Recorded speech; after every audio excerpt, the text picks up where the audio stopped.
President Joe Biden is facing a growing number of calls to abandon his re-election bid following last week's debate in the critical battleground state of Georgia. The Atlanta Journal-Constitution's editorial board argues that it's time for Biden to pass the torch. The New York Times' editorial board said Biden should drop out, calling his candidacy a reckless gamble. And New York Times opinion columnist Maureen Dowd argues, quote, "It is because Biden is beloved and because he has real accomplishments as president that he needs to stop the nerve-wracking, maddening tightrope walk to the Oval." The Washington Post's David Ignatius puts it this way, writing, "If Biden has the strength and wisdom to step aside, the Democrats will have 2 months to choose another candidate."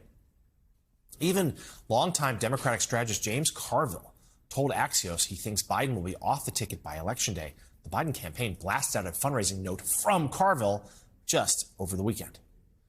Joining us now, Democratic Congressman Wiley Nickel of North Carolina. He is a member of the House Financial Services Committee and the Problem Solvers Caucus. Congressman, thank you so much for joining us this morning. We really appreciate it. Let me just ask you, do you believe that President Biden should continue his re-election campaign?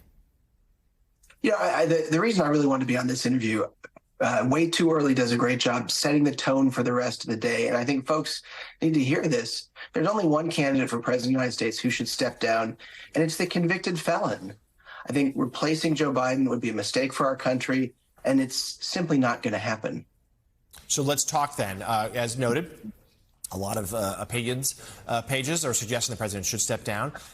There are a lot of Democrats privately saying the same, though, to be clear, that not really much in the way of public calls for that yet. But the perception is out there that the president is sort of weakened. So what advice would you give to him? What should he be doing in the days ahead to reassure fellow Democrats that he is up for this?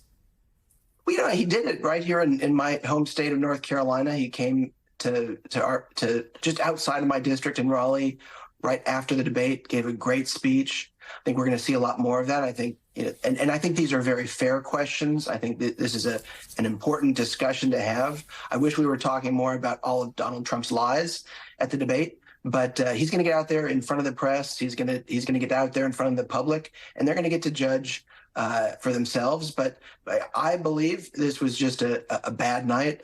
A candidate who was way over prepared.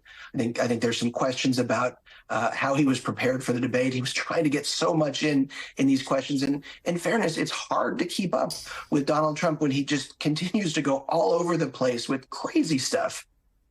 Yeah, and let's be clear, the president, by his own admission, said he had a tough night. So let me ask you this. What are you hearing from your fellow Democrats behind the scenes? Are you hearing some unease or members of your party still with him?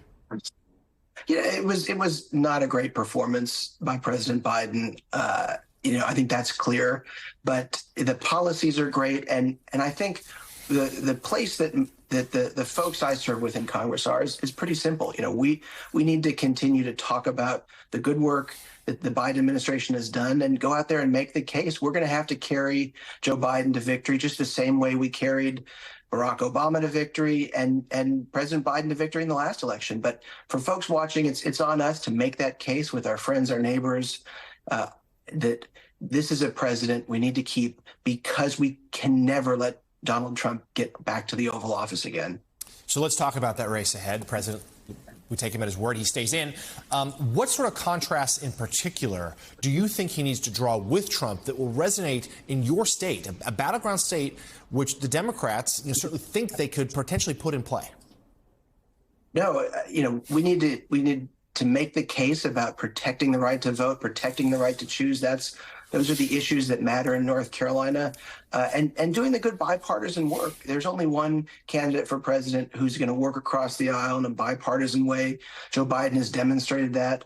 I'm going to be with Secretary Pete Buttigieg just in a few hours, making some great announcements about federal funding coming to North Carolina because of that bipartisan infrastructure deal that passed under Joe Biden's leadership. So, the Biden campaign is doing everything they need to do in North Carolina. They're here a ton.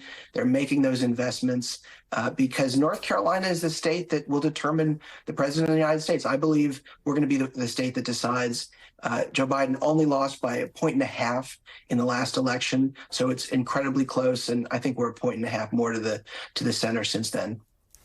All right, Democratic Congressman Wiley Nickel of North Carolina, thank you. Really appreciate you being on this morning.